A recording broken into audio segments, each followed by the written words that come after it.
श्री राम। मैं पूजा सिंह आज आप सभी को दोहा संख्या 49 और 50 सुनाऊंगी। रावण मरन मनुज कर जाचा, प्रभु विधि बचन कीन सह साचा। जो नहीं जाऊं रही पछतावा, करत विचार न बनत बनावा। एहि विधि बै सोच बस ईसा, तहि सम जाय दस सीसा।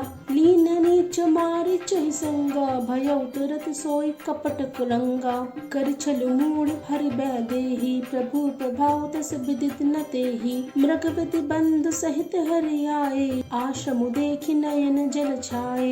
विरह विकल नर इव रघुराई, खोजत विपन फिरत दो भाई। कबहु जोग वियोग न जाके, देखा प्रकट बिरहु दुखिता के। मंगल भवन अमंगल हारी, द्रवहु दशरथ अजिर बिहारी। अति विचित्र रघुपति चरित, जानहि परम सुजान। जे मति मंद विमोह बस, हृदय धरऊ कछु आन। मंगल भवन अमंगल हारी, द्रवहु दशरथ अजिर बिहारी। शंभु समेत ही राम ही देखा, उपजहिए अति हर्ष विशेषा। भरि लोचन छवि सिंधु निहारी, कुसुम जानि ना कीन चिन्हारी। जय सच्चिदानंद जग पावन, अस कहु चले मनोजन सावन। चले जात शिव सती समेता, पुनि पुनि पुलकति कृपा निकेता। संति सो दशा शंभु के देखी, उपजा संदेह विशेषी। शंकर जगत बंद जगदीसा, सुर नर मुनि सब नावत सीसा।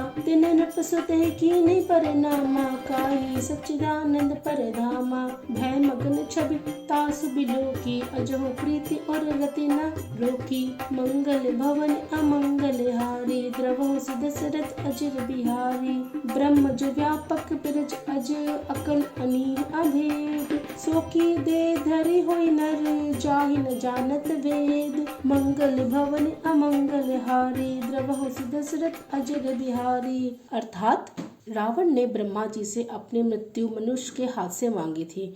ब्रह्मा जी के वचनों को प्रभु सत्य करना चाहते थे।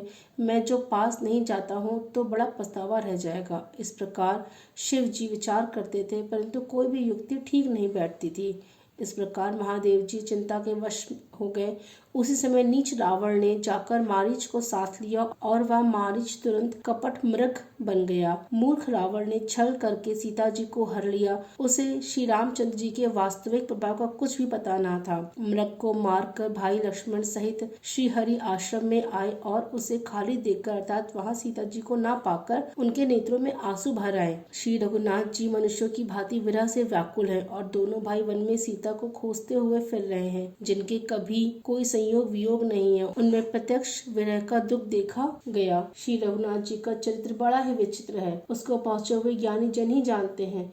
जो मंदबुद्धि हैं वो तो विशेष रूप से मोह के वश होकर हृदय में कुछ दूसरी ही बात समझ बैठते हैं। श्री शिव जी ने उसी अवसर पर श्री राम जी को देखा। उनके हृदय में बहुत भारी आनंद उत्पन्न हुआ। उन शोभा के समुद्र श्री रामचंद्र जी को शिव जी ने नेत्र भर देखा, परंतु अवसर ठीक न जानकर परिचय नहीं किया। जगत के पवित्र करने वाले सच्चिदानंद की जय हो, इस प्रकार कहकर कामदेव का नाश करने वाले श्री शिव जी चल पड़े। कृपा निधान शिव जी बार बार आनंद से पुलकित होते हुए सीता जी के साथ चले जा रहे थे। सीता जी ने शंकर जी की वह दशा देखी तो उन्हें मन में बड़ा संदेह उत्पन्न हो गया।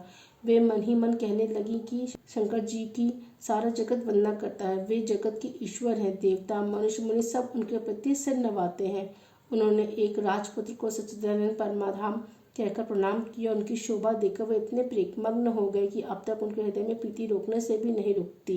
जो ब्रह्म सर्वव्यापक माया रहित अजन्मा अगोचर इच्छा रहित और भेद रहित है और जिसे वेद भी नहीं जानते, वह क्या देह धारण करके मनुष्य हो सकता है।